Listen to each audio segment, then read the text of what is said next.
Welcome to the first video in a series where I rewatch anime that I made videos for that I'm not satisfied with, and there is a lot of them.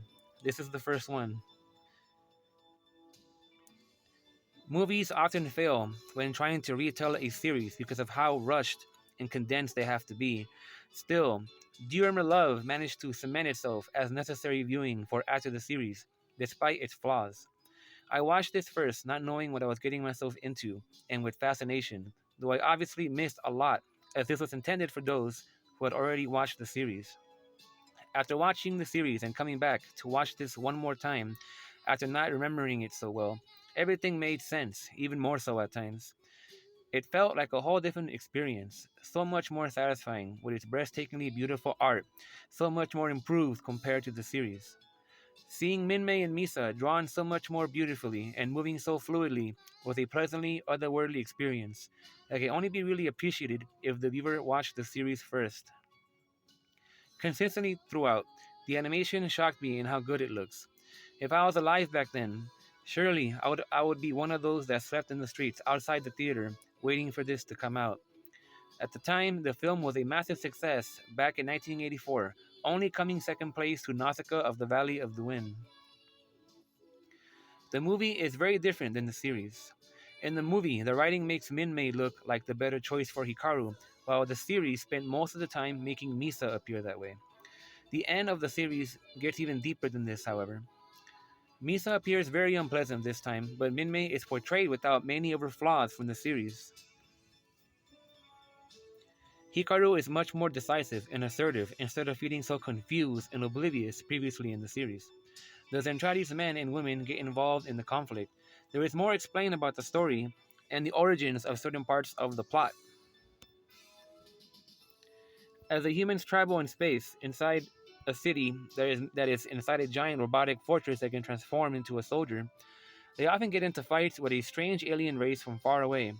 Humanity is struggling to stay alive against it, as nearly the entire population has been wiped out by them. The secrets of protoculture and a 500-year-old song become their secret weapons. As a romance, it sadly did not get to develop itself out as well as it could, but it tried its best by changing even more from the original plot to make it as dramatic and meaningful as possible. Since most who watched it had already seen the series, the majority of the characters were not developed at all here, or rarely focused on to help make this just under 2 hours long. They were still likable, at least Major Folkar and Max and Milia got quite a bit of screen time for the short time that it was. Nothing is perfect, but despite its flaws, it still nailed the core of what Macross is about. I cannot forget the hilarious reactions of the Zentradi to the so-called degeneracy of protoculture. The climax of the film is the famous Do You Remember Love sequence. It is legendary, and the height of what the original Macross has to offer for all it has in epic moments. If I was to name the greatest moments in anime based on what I have experienced, this would be near the top as one of the most crowning achievements of the medium in what it can do when there is love and passion behind a project led by legendary staff. In the final confrontation, the Macross and its cast are stuck between a crisis, just as the main Centrati forces begin their giant battle between their women and men. Through resolve, Mimi begins to perform Do You Remember Love in the Macross, as it is broadcasted for everyone to hear and see. It begins to return culture to an alien race that had lost it, as this is a 500-year-old song that they felt sounded familiar, somehow, someway. With space battles, explosions, and deaths going on all around her to see behind the glass. Not to mention that at any time she could get attacked, Minmay passionately and unmovingly continues to sing her song as everything becomes chaotic around her. Her song creates an alliance between millions of Zentradi who then suddenly turn on their master in order to protect Minmay and her music. Hikaru, the ace pilot, moves out during the confusion as the song nears the end. There is an interesting use of imagery here, as Misa's frame flashes and alternates with Hikaru's plane before taking off. During the most passionate moment of the song, Hikaru charges at the Zentradi's main supreme commander, while Minmay's frame with her hand reaching out flashes in and out behind Hikaru's ship as if to personally deliver to Lord Baldoff not just the protoculture of her music, but their ace pilot as he grows near.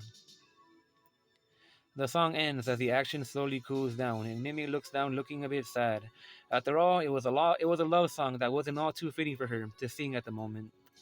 Never having seen something of this quality in the Macross series, it was breathtaking.